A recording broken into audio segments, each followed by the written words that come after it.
yourself and what's your relationship with Ashmore? My name is Brunette, and Ashmore was my brother, but now is my sister. We grew up together. I'm the second born, and as time went, we realized, or she realized, that she is very in a state where she's more comfortable being female rather than male. My relationship with Ashmore, it's actually, it comes in two ways, you know. First of all, we became colleagues, and secondly, of course, friends. So when we met at UJ, then there was this relationship that came through. We became friends from there. Me and Ashmore were friends for a long time, from 2008. Ashmore will be very close. If she got a problem, she come to me. If I got a problem, I go to her. That's what I can just say. She knows my mom. She come to the house. My mom like her. We are like a family, like a big family. Who is Ashmore? I am born and bred in Mpumalanga. I come from a family of 5 altogether with my 2 parents and my 2 younger sisters. So this makes me the firstborn. I was assigned male at birth, so I was born male. And later on in life, transitioned to female. So that makes me a trans woman. I enjoy everything that typical girls enjoy. I enjoy dressing up, I enjoy putting on makeup, I enjoy going out, I enjoy, you know, when guys give me a little bit of attention, it's quite nice. I enjoy trying to figure out my life in this whole womanhood process. Most of the time I'm spending time with my siblings, going out shopping. So we shop for clothes, we shop for, I shop for lingerie now. I love shoes. I have so many pairs of shoes. So I love shoes. I do a lot of shopping. If I'm not doing that, it really is around catching up. So I catch up with my sisters just to find out how they are. Because again, I don't want to be selfish with this whole journey and think it's all about Ashmore. It's not all about Ashmore. Ashmore is actually made up by everything that influences Ashmore, and this is my family, my friends.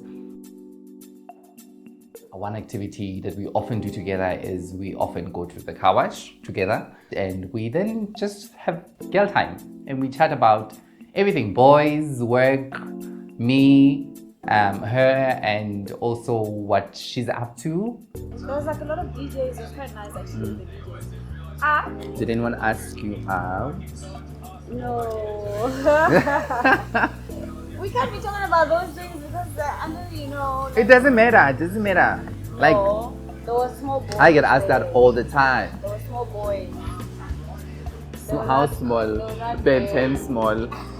Speed Racer small. Like diaper baby small. No, it's fine. I mean, really, sometimes you need an energizer in your life. Let me tell you, the older you get, toys become very important. What? And what? Oh my god. Okay. Because she goes out sometimes, so I often want to know, what is it like? What do you get up to? What are some of the things that you experience when you're out there in public? Because I keep my, I would say I'm very overprotective of myself.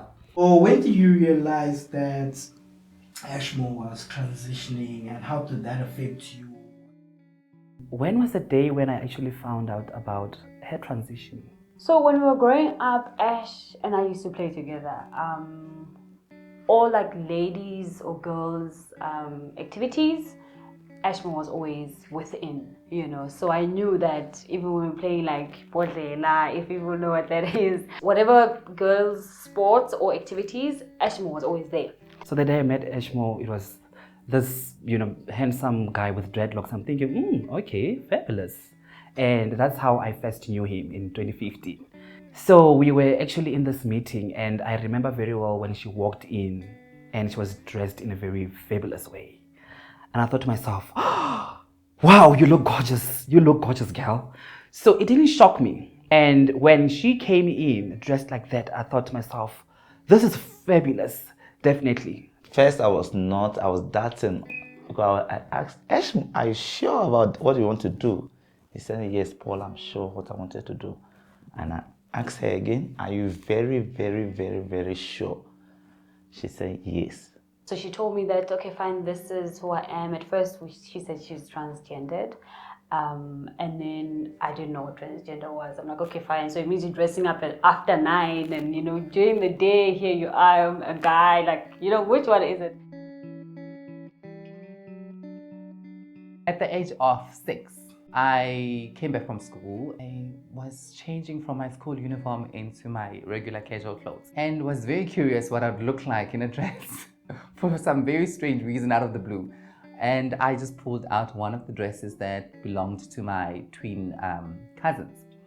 So I put it on, and that's when it began. So I think at that moment, I literally saw Ashmore in a whole different light. And I, since then, you know, started questioning, why do I feel the certain way when I'm in boys' clothes? Why did I feel that way when I was in that dress? I knew I had gender dysphoria because I knew if somebody had to ask me whether I wanted to be a boy or a girl at that, you know, at that very young age, I would have just said, I want to be a female, I want to be a girl.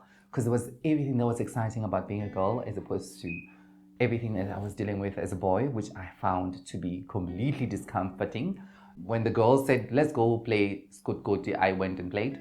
Let's go play Dinketo, I'd go and play. I went to university and I just started feeling out of place because there you literally have to tick a box. You know, it didn't shock me because the first time I saw her was the thought came to say that, yeah, I think, you know, this particular gentleman is actually in my community. I became gay by default because unfortunately my physical appearance and my gender expression was male. So, and I knew I liked boys. I was attracted to boys, but typical straight boys. And when I introduced it to my friends in Johannesburg, my friends are like, oh, you have a cute brother, you know, your brother's so gay and stuff. And all along, I'm like, she's gay, you know. I didn't think of this other actually, you know. So she did not speak to me at the time because I thought she's gay. Because I knew I had gender dysphoria, I was male, and I knew I was female stuck in that male's body. I went through a period where I had minor depression and then went for a couple of sessions with a clinical psychologist and explained that, look, I'm going through this and I want to transition. I can't anymore because I'm literally seeing a dark hole every day. They diagnosed her. So it's not just something that just popped up from nowhere. It's something that she really was going through. And when she told me that, I was like, you know what, I can't judge you, but as your sister, because I really give a shit about you, I'm going to support you. As a child, you sort of want support from your parents and you want them to understand you and support you and love you regardless of whatever it is that you are. I know I have to tell her because I have to get on hormone therapy, but how do I tell her if I get on hormone therapy? Because I don't want to get on hormone therapy and not having told her. I went into the house and I remember going to her room and I said to her, Mom, there's something I need to talk to you about. And she said to me, okay, what is it? Sounds serious. I'm like, it is actually very serious. And I said, remember I told you that I've got a minor depression thingy problem. And she said, yeah, and I know you're getting treatment for that. I said, yes, I am. I'm attending therapy for that. I said, but what I didn't tell you is that I'm not just attending therapy for that.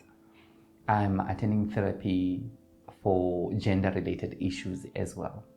And she was like, what are you talking about? Because this is news to her. I mean, a lot of parents, especially I think in the African community, they don't understand these issues of gender and these issues of sexual orientation.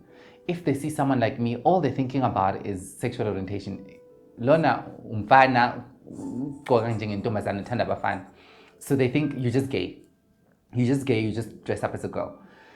So my mother I think she wasn't that type of thinking. She didn't understand what I meant. So I still said to her, I said, look, Mom, I'm going to transition. I'm going to change into a girl.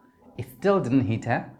It didn't hit my mom, I think, until my breasts started growing. So, and that's when it really hit her that I was actually changing. And I remember the day that she then first saw my breasts growing or developing.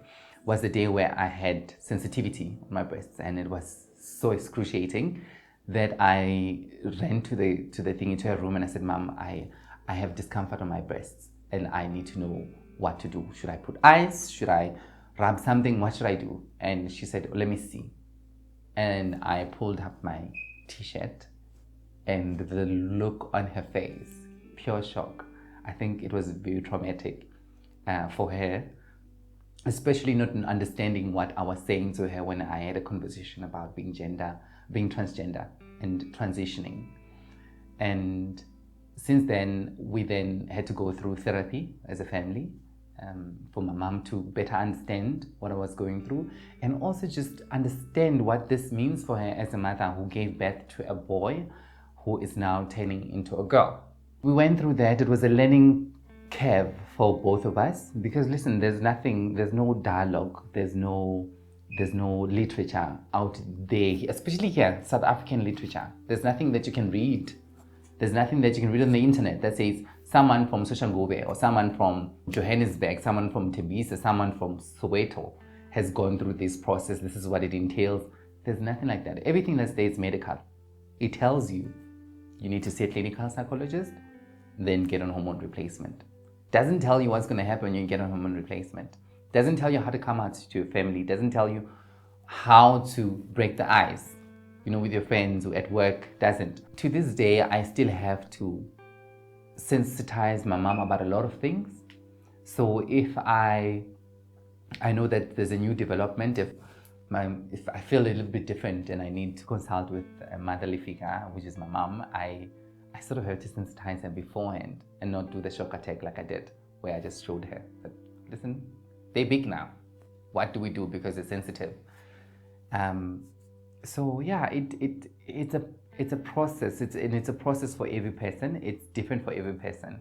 How you come out is different for every person. But I think you need to be ready. You need to be strong, because you could get rejected. And if you do get rejected, what then? Do you stop or do you still proceed? Because if you're being true to yourself, I think you proceed and you find support elsewhere. There's always support out there. So there's quite a lot that Ashmore is going through, and Ashmore is still yet to go through. And I hope that everyone will tune in just to follow on the journey.